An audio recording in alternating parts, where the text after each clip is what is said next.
박완서의 박완서, 그렇죠? 박완서의 오해에 대해 살펴보도록 하겠습니다. 이 작품은 글쓴이가 도둑 고양이와의 경험을 통해 어떤 성찰의 과정을 보여주고 있는 건데, 평소에는 미처 인식하지 못했던 자신을 발견하고 주변을 새롭게 인식하는 과정을 서술한 수필이라고 보시면 되겠습니다. 자, 전체적인 내용은요, 간단해요. 글쓴이는 도둑고양이에게 음식을 마련해주는 일에 재미를 느낍니다. 그리고 반가운 마음으로 다가간 글쓴이에게 고양이가 적대감을 보여요. 이거는 내가 생각했던 것과 다른 건데 얘가 왜 이래? 이러면서 놀란 가슴을 쓸어내리고, 그 다음에 자신이 고양이에게 가졌던 생각이 자기중심적인 생각, 상대방 중심이 아닌 나 중심의 생각이었을 수도 있다는 깨달음을 얻는 내용이다 라고 보시면 되겠습니다. 순마국어 채널은요, 고등학생 내지는 대입시생을 위한 어떤 국어 전문 채널입니다. 그러다 보니까 주요 내용은 문학작품과 문법을 주로 다루고 있으며, 그 다음에 시험에 꼭 필요한 개념어들을 정리하고 있습니다. 내용은요, 주로 이제는 고등학교 국어교과서 내지는 문학교과서에 수록된 작품들, 그 다음에 수능, 학력평가, 모의평가 등 모의고사 내지는 시험의 기출작품들, 그리고 EBS 교재에 수록된 작품들을 중심으로 하겠습니다. 순마국어 채널을 통해서 고등학생들 여러분, 그 다음에 대입생 여러분들 열심히 공부하시고 좋은 결과가 있기를 바라겠습니다. 그런 의미에서 요거 보이시나요? 요거 보이시죠? 그죠? 자, 요게 이제는 구독 버튼이에요. 요 영상의 하단, 오른쪽 하단에 이렇게 있을 겁니다. 자, 구독 버튼 눌러주시고, 그 다음에 좋아요 체크해주시고, 알람 설정해주시면은 정말 감사하겠습니다. 이건 수필이다 보니까 처음, 중간, 끝이라고 하는 3단계 구성으로 이루어져 있다라고 하는 걸 먼저 얘기할게요. 아파트에 살 때도 그러했지만 하는 거 보니까 아파트에서 옮겨왔나봐. 그죠? 그러하다라고 하는 것은 신경을 쓰기는 했지만, 땅집에 살고부터는, 땅집? 일반 주택이에요. 단독주택 정도로 생각하시면 될 것 같아요. 더더욱 쓰레기에 신경이 쓰인다. 아파트에 살 때도 쓰레기에 신경이 쓰였지만 땅집으로 이사 오고 난 다음엔 더 쓰인다. 왜? 아파트에서는 분류해서 내다 버리는 순간 쓰레기 봉투는 익명의 것이 되어버린다. 익명의 것이 되어버린다는 건 뭐야? 그렇죠. 누가 버렸는지 알 수 없는 물건이 된다. 그러나 이야기 뒤집어지나요? 땅집에서는 수거차가 오는 날 집 앞에 내다 놔야 하기 때문에 누구네 쓰레기라고 딱지를 써붙인 거나 다름이 없다 라고 하는 것은 누구네 집이 쓰레기인지 드러나게 되는 거야. 그래서 나는 쓰레기에 신경을 써 안 써? 신경을 쓴다는 거지요. 쓰레기지만 깔끔하게 보이고 싶어. 진짜 성격. 난 이런 사람 힘들어.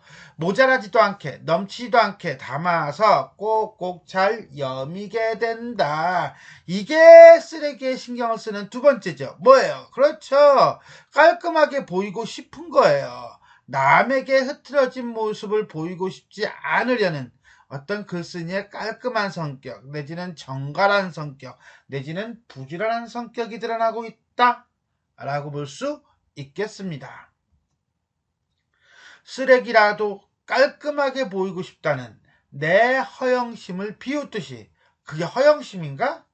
이거는 겸손의 표현 정도로 이해하시면 될 것 같아요. 수거차가 오기 전에 우리 쓰레기 봉투가 무참하게 파헤쳐지는 일이 빈번하다는 것을 알게 되었다. 와우, 누구야 도대체?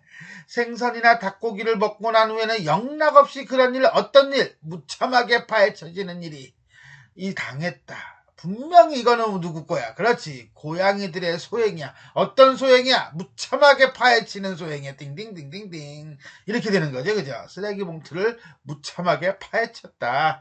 누가? 도둑 고양이들이. 이렇게 보시면 되겠습니다.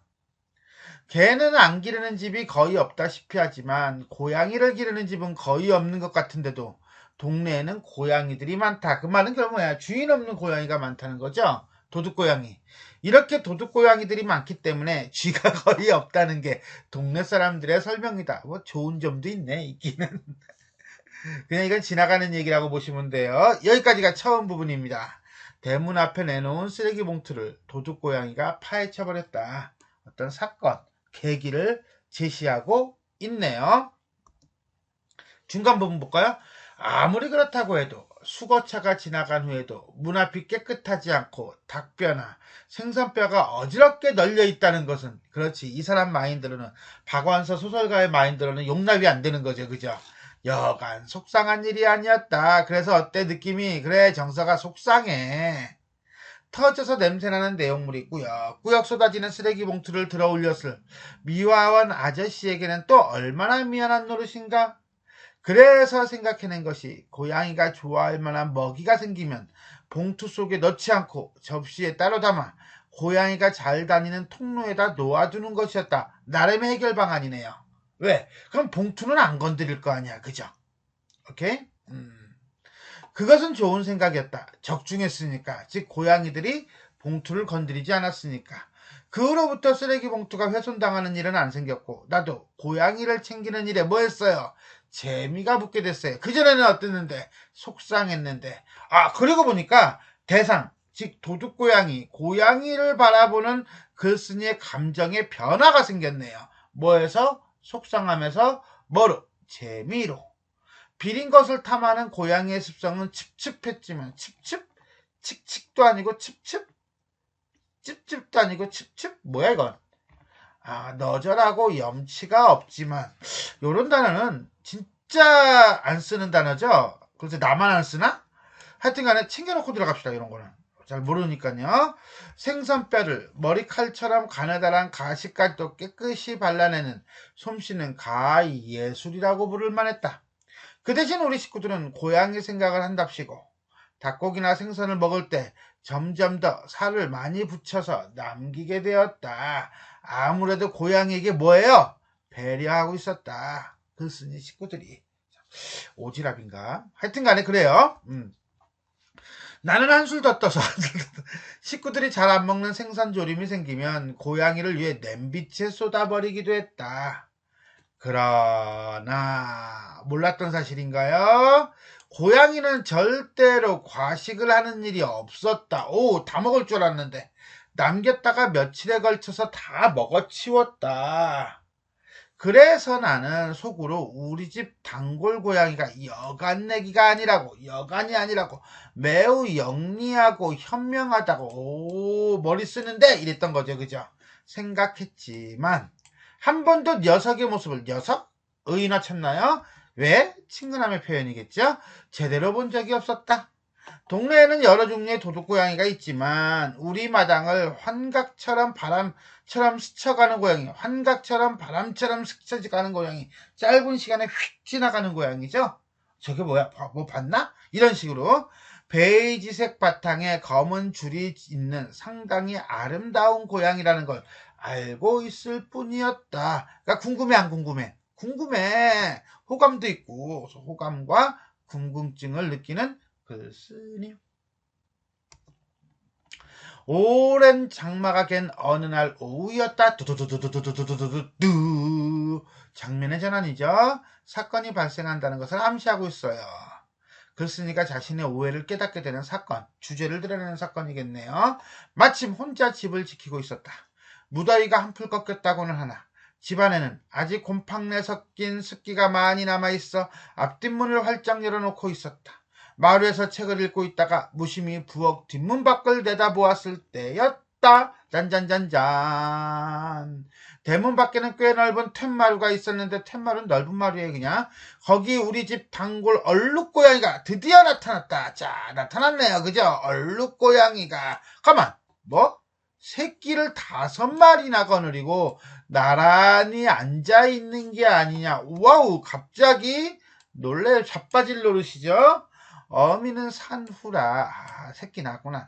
털이 거칠했지만 새끼들은 털이 반지르르르하고 윤이 흐르는 게 정말이지 눈이 부시게 아름다웠다. 우와, 대단한데 뷰티풀 뭐 이런 거예요. 어떤 인간의 가족에게서도 그렇게 아름다운 모습은 본 적이 없었다고 글쓴이는 고양이를 보며 감탄을 하고 있네요. 결국은 글쓴이의 정서는 속상하면서 재미, 그 다음에 어디로 넘어가고 있어요? 그렇죠. 감탄까지 넘어갔다 라고 보시면 되겠습니다. 나는 거의 전율에 가까울 정도로 전율에 가까워 쫙 올라오는 거죠. 몸이 떨릴 정도로 소름이 끼치는 거예요. 기쁨을 느꼈다. 그뿐이 아니었다. 나는 감동까지 하고 있었던 것이었다. 야, 감탄해서 이제 어디까지 갔어? 기쁨과 감동. 나는 나에게 잘 얻어먹은 어미고양이가 그동안 해산을 해서 반질반질 잘 기른 새끼들을 나에게 자랑도 할 겸 감사와 친애의 표시도 할 겸 그렇게 가족 나들이를 나왔으려니 하고 있었다. 그 쌀쌀맞고 영악하기만 한 고양이로서는 기특하기 짝이 없는 마음 씀씀이가 아닌가 라고, 고양이가 이제 나를 알아보아 주는구나 라고 글쓴이는 기대를 했죠. 근데 뒤에 보면은 오해였음이 드러납니다. 나는 마치 손주 새끼들 반기듯이 만면에 웃음을 띠고 두 손까지 활짝 벌려 그들 고양이 가족을 환대하는 표시라며 그런다고 할까? 어쨌거나 간에 환대하다는 것은 반갑게 맞이하다라는 뜻이에요. 부엌쪽으로 갔다. 그러나 but beauty. 그 다음 나는 기절을 할 뻔하게 놀라고 말았다. 왜?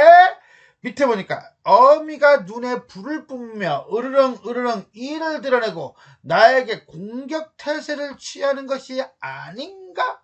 자, 두 개를 봐야 돼요. 첫 번째는 뭐냐면 기절을 할 뻔 놀라게 한 것은 이 부분 때문이겠죠. 눈에 불을 뿜고 으르렁거리기 때문이에요. 즉 놀라움과 공포예요. 그 놀라움과 공포가 얼마나 크면은 아닌가라고 하는 영탄형 어미를 사용해서 효과적으로 드러내고 있다라고 하는 것도 알고 있는 게 좋습니다. 신속하고도 눈부신 적의였다. 아주 짧은 순간에 강렬하게 나타낸 적의였다. 다행히 순간적이었다. 내가 혹시 대낮에 환상을 본 것이 아닌가 싶게 고양이 가족은 소리도 없이 신속하게 모습을 감추었다. 그래도 나는 무서워서 문을 닫아 버렸다. 자, 일단 역시 놀라움과 공포, 여기까지가 중간 부분이 되겠네요. 자, 고양이가 저기를 보이자 소스라치게 놀라는 글쓴이. 마지막 부분 볼까요? 두근거리는 가슴을 진정하고 나니까 이제 좀 진정이 된 거, 이제 릴렉스해진 거죠. 고양이에 대한 나의 오해가 하도 어처구니가 없어서 슬며시 웃음이 나왔다. 라고 하는 것은 내가 나 혼자만 그렇게 생각을 했구나. 내가 왜 그랬지? 고양이가 내 마음을 어찌한다고? 헐, 이렇게 되는 거지요. 결국은 자신의 일방적인 오해에 대한 깨달음이에요.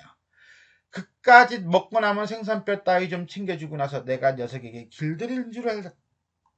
녀석은 챙겨주는 것보다 스스로 쓰레기 봉투를 뚫고 찾아내는 게 훨씬 스릴 있고 보람도 있었을 것이다. 야. 이것도 추측이죠. 또 오해하네. 어쩌면 녀석이 나를 공격하려 했다는 것조차도 오해일 수도 있었다. 내가 몰랐을 수도 있다.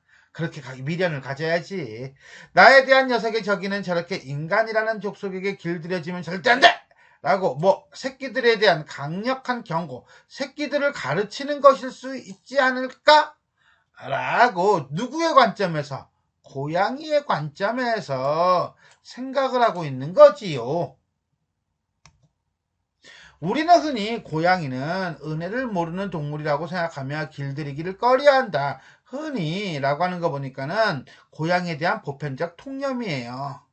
그게 인간들끼리 통하는 생각이라면, 통념이라면 고양이들끼리 통하는 생각은 인간이라는 머리 검은 동물에게 길들여지는 건 자유와 자존심을 담보로 해야 하는, 즉 죽느니만도 못한 짓이라는 것일지도 모르겠다. 이것이 인간의 관점이라고 한다면 은혜를 모르는 동물. 근데 고양이의 관점에서는 자유와 자존심을 담보로 하는 죽는 것만도 못한 짓이라는 거죠. 라고 정리를 하고 있네요. 즉 상대의 관점에서, 상대의 입장에서 뭐 하는 겁니까? 생각을 하는 거죠. 한마디로 입장 바꿔 생각해봐. 너라면 그럴 수 있니? 역지사지. 이 자세를 보여주고 있는 겁니다. 자, 고양이는 인간의 손에 길들여지기를 싫어하는 것이다. 자유와 자존심을 목숨만큼 소중히 여기는 동물일지도 모른다. 여기까지가 이 수필의 마지막 끝이 되겠습니다. 결국은 고양이의 관점에서 생각을 정리하고 있네요.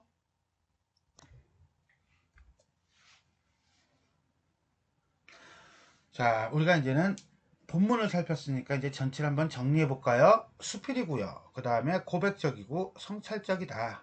그 다음에 도둑고양이에 대한 오해와 성찰이 나타나고 있다. 대상, 고양이에 대한 경험과 그 다음에 그 대상을 바라보는 대하는 정서의 변화 과정이 드러나고 있다. 첫 번째 특징이죠. 자, 대상에 대한 경험은 우리가 이렇게 보시면 될 것 같아요. 그죠? 첫 번째는 고양이들 때문에 쓰레기 봉투가 박살이 났어. 박살이 나서 나는 기분이 어때? 속상해. 그래서 고양이가 좋아할 만한 종이의 먹이를 접시에 담아서 두었어요. 그걸 몇 번 하다 보니까 상당히 뭐에? 재미를 붙여요. 얼룩고양이가 새끼를 거느리고 나란히 앉는 모습을 보면서 놀라기도 하고 기쁘기도 하죠. 그러다가 다가가니 고양이가 어냥 하고 저기를 보여요. 그래서 어때요? 매우 두려워하죠. 그 다음에 고양이에 대한 나의 생각이 고양이 입장을 고려하지 않고 아는 오해임을 깨닫고서는 나는 웃습니다. 그리고 깨달음을 느낀다. 라고 하는 것이 쭉 시간의 흐름으로 연결되고 있다. 라고 보시면 돼요. 그런 점에서 본다면 우리가 이렇게 볼 수도 있어요. 대상에 대한 오해는 어떻게 됐을까? 이거죠. 내가 좀 전과 같은 그런 행동을 했던 것은 고양이는 이럴 거야. 내가 주는 음식을 좋아했을 거야. 라고 생각을 해요. 그러다가 이제는 뭐 했어요? 고양이는 직접 음식을 찾아 먹는 것을 더 좋아했을 것이다. 내가 이렇게 생각했는데 사실은 고양이는 나에게 자랑도 할 겸 감사와 친애를 표시할 겸 나들이를 왔을 것이야 라고 생각을 했지만 어쩌면 고양이는 나에게 어떤 감정이나 의도를 가지지 않았을 수도 있다 라고 깨닫는다는 거죠. 고양이는 나를 공격하려 했을 것이야 라고 생각을 했지만 사실은 새끼들을 향해 경고의 메시지를 보냈을 수도 있다 라고 깨닫는 거죠. 고양이는 은혜를 모르는 동물이야 라고 오해를 하지만 사실은 인간에게 길들여지는 것을 거부하는 동물이야 라고 깨달았다. 이렇게 보시면 되겠습니다. 시간의 흐름을 통해 오해가 생긴 배경과 깨달음을 드러내고 있다. 자, 오해의 발견은요. 일단 어떤 긴장, 고양이가 저기를 대고 양 하고 덤비는 부분 있죠. 그죠? 그거 전과 후로 봐야 될 것 같아요. 그거 전은 바로 뭡니까? 그렇죠. 재미를 주죠. 먹이를 놓아주면 재미를 붙이고 본인은 고양이를 길들였다고 생각을 했죠. 그런데 이런 상황이 오네요. 그죠? 고양이 가족에게 다가갔다가 저기에 놀랍니다. 그리고 난 다음에 뭐합니까? 그렇죠. 자, 그동안 자신의 생각이 사실은 오해였다. 자기 입장에서 생각한 오해였다는 것을 깨닫게 됩니다. 라고 한다면 요건 시간의 흐름 그대로 보여주는 추부식 구성이다. 그래서 전과 후가 완전히 달라지네요. 표현상의 특징을 본다면요. 글쓴이의 내면 심리를 아주 순간순간 잘 보여주고 있고요. 일상적인 표현으로 문장을 써서 글이 쉽고 친근하고요. 그 다음에 관찰을 하여 묘사하고 있다. 아주 박스를 치고 싶어요. 사건을 구체적이고 생동감 있게 표현하고 있다. 라고 보시면 되겠습니다. 자, 지금까지 우리는 소설가 박완서의 수필 오해에 대해서 살펴보았습니다. 지금까지 설명이 도움이 되셨다면 구독 버튼과 그 다음에 좋아요, 그 다음에 알림 설정 부탁드리겠습니다. 수고하셨습니다.